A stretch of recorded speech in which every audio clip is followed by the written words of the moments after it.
I have to admit, I'm a bit of a ghoul when it comes to reading financial reports. That's those pieces of paper and PowerPoints that companies have to put out about how their business is doing. I think it's because most all of them are written in an optimistically deceitful tone of voice. They always have to smile through the pain, no matter what. The whole business could be visibly ass up and on fire, and they'll still say things like, "This is not financial advice, but we've conferred with the janitor and his wife and her boyfriend. And we do think, given our current position and current trajectory, wind speed, and alignment of the planets, we are in a strategically key position to make a whole nother dollar next year, God willing. So if you want to invest a couple of million, please form an orderly queue. If you're American, please form an orderly line." And the more they struggle financially, the more creative they have to get with the words, and the more they flail with the phrases so no one panics and withdraws all their money at 9:30 a.m. EST on the next active trading day. I don't blame them. Perception can kill you before you're actually dead. And perception of Ubisoft has been pretty morbid as of late. Skull and Bones was a quadruple A turd in the pool. Prince of Persia didn't do too hot. Was that last year? X-Defiant died. Star Wars Outlaws was underwhelming. Lots of layoffs and restructuring. Is it more embarrassing that they released an NFT game, or that no one knew they released an NFT game? Then there was also that thing they did where the Guillemets and Tencent ran away with Assassin's Creed, Far Cry, and Rainbow Six. And Shadows did pretty well from what I heard. Did I miss anything? It was a crazy year all around, so I expected a lot of creative liberties were going to be taken with this year's financial report. I'm practically drooling. If you want to look at them yourself, I will link them in the description. The rest of you, if you want to see a dead body, come with me. Oh, it's not that bad. Maybe. There's still time. What does stand out, though, is that the tone's already a little different on this one compared to the older ones. If we go back to the 2021 report, it says, record net books and non-IFRS operating income. You may not know what this means, but you understand hype language. Next one, significant progress on key strategic priorities. Next one, pivotal year as Ubisoft reinforced focus on biggest opportunities. Next one, record annual and Q4 net bookings. This one? Well, people really liked Assassin's Creed. Did they now? Well, that's something to take the edge off the next bit. Don't dive right into the bad news. Dilute it. Use phrases like performance is broadly in line with targets. Broadly. Not on target, I see. Because if it was on target, they wouldn't hesitate to say on target. Instead, you get broadly. You're like, oh, come on, we're right there. Does it matter? Like, it's not a big deal. Don't make it a big deal. Oh, and by the way, we're slightly below objective on the net bookings.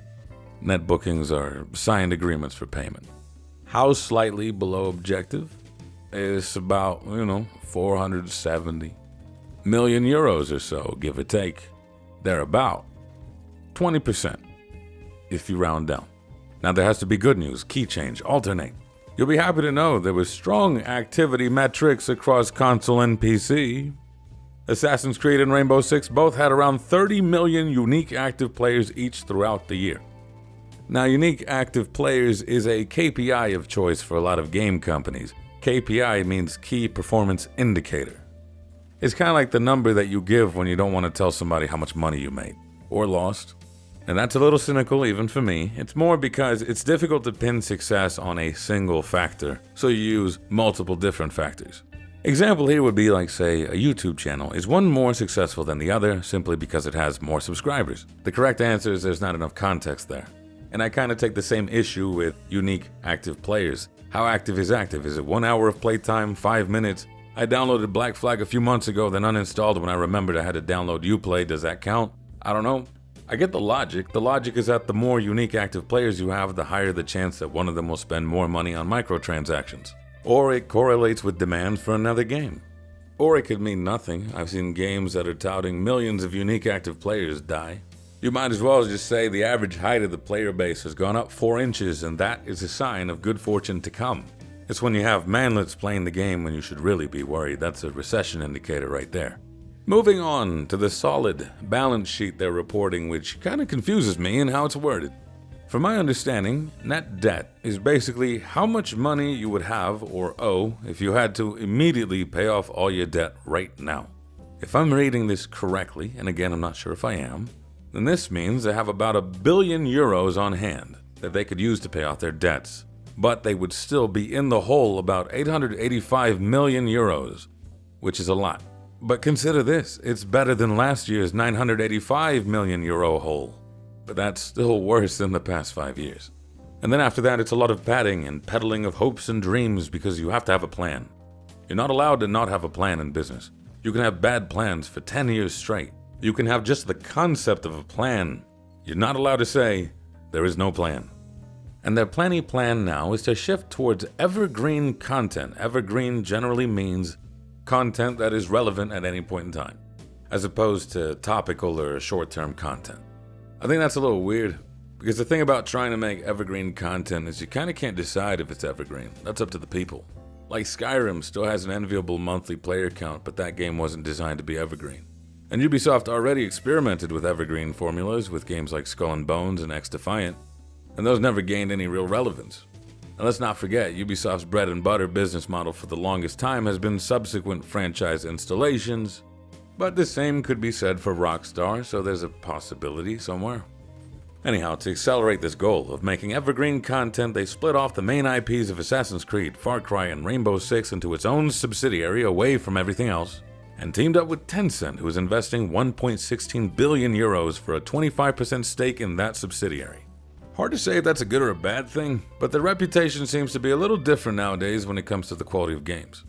Tencent partially owns 30% of Larian Studios, and they delivered 2023's Game of the Year, Baldur's Gate 3. They also own 100% of Grinding Gear Games, who makes Path of Exile. Path of Exile 2 is currently experiencing growing pains, but the chirping I've heard implies that's not Tencent's fault. So who's to say what ends up happening with the quality of Assassin's Creed, Far Cry, and Rainbow Six?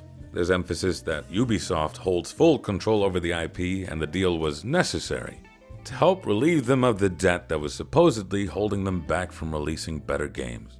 And then they talk about the cost reduction program being completed ahead of schedule through thousands of layoffs and reduced hiring. But you'll be happy to hear that people are quitting Ubisoft at the lowest rate ever recorded. I wonder why. People aren't as likely to quit when no one else is hiring, and they can't quit when you're the one doing the firing. But that's in the past. Let's look at the future. Gaze into the crystal ball. They expect to start making money next year with big content in 2026 and 2027. How big? According to the CEO, billion-euro brand ecosystem's big. I don't know if that's a billion per IP, or a billion between the three, Assassin's Creed, Rainbow Six, and Far Cry.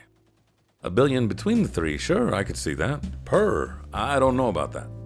Now remember, this is the same CEO that coined the term quadruple A, because of how much time and money was spent on Skull and Bones. We know he thinks money spent correlates to the grade. I dread to think how much he justifies spending to get to the $1 billion per IP range. The first pentuple A game is in your future. Now all in all, who's to say where Ubisoft goes from here? Obviously, I want every game company to get their act together and make better games. That would be ideal. But my main concern here is I don't think I saw anything that points to Ubisoft having learned their lesson. If you picture this company as a boat, it basically said they have found a way to get all the water out of the boat. And that magical method was to find someone else to do it, i.e. Tencent. But they haven't done much to fix the hole, or put up the necessary safety measures to make sure they don't punch another hole in the boat. Frankly, to me it sounds like Ubisoft's aiming to punch another hole in the boat so they can put their legs through and try running on land with boat pants instead. Does it work? Well, it's a weird time to make that call. Live service multiplayer designs are shifting from competitive online aspects to user-generated content. That'd be stuff like how Warframe has the Tenojin program that lets fan artists submit their skin designs to be sold in-game for a cut. I imagine everyone's waiting on Grand Theft Auto 6 to be the one to unveil how they do theirs, but that's been delayed again. Part of me thinks Ubisoft's angling more towards Saudi Arabia. As far as who has money to blow these days, things are pretty tight all around, so game companies have been more willing to take money from the Saudi Arabian government game companies like Savvy Games Group. Just tread carefully because Embracer Group overextended and flopped hard for a deal that was never locked down with Saudi Arabia. Now, culturally speaking, I'm kind of excited for what's to come. I've been waiting for Assassin's Creed Ninjas and Samurai since the days of Ezio. And if the rumors are true, the next Assassin's Creed is going to be more linear like the older games and have a darker, gloomy, European witch trials setting. I don't think they're going to do away with the current RPG design. Maybe they alternate. Something like one year they put out a game that's more linear and old school, and then another year they put out a game that's a bit more modern. They keep bragging about how they made new systems for mass production, so maybe. But I am obviously biased. I'm not the biggest fan of the modern open-world RPG design, and I don't think they're bad. It's just more like the kind of game that comes off of an assembly line in a factory. And I think part of that is that desire to make evergreen content. These games almost feel like they're willfully designed to not feel like a product of their time anymore, so that they have the potential to be forever relevant. But then, because they're about nothing, they run the risk of never catching on. Far Cry feels about the same. Rainbow Six is a strange one to call, because we see in general gaming's moving away from hardcore competitive gaming, but R6 has the reputation of being the much more grounded, methodical esport game. The new edition feels like they're trying to appeal to the Call of Duty crowd, so again it feels like odd compromises. Really, I'd like to hear more from a current Ubisoft fan, someone who's played and enjoyed the last 3 Assassin's Creed and Far Cry releases, and partakes in Rainbow Six from time to time. At least enough to be considered an active user. Because I don't think I'm the target demographic anymore. So when I say I feel Ubisoft is out of touch with themselves, I don't think it has that much weight. Maybe that's just me projecting because we haven't gotten along since 2013, and I just turned 30. I don't know. I do have thoughts though.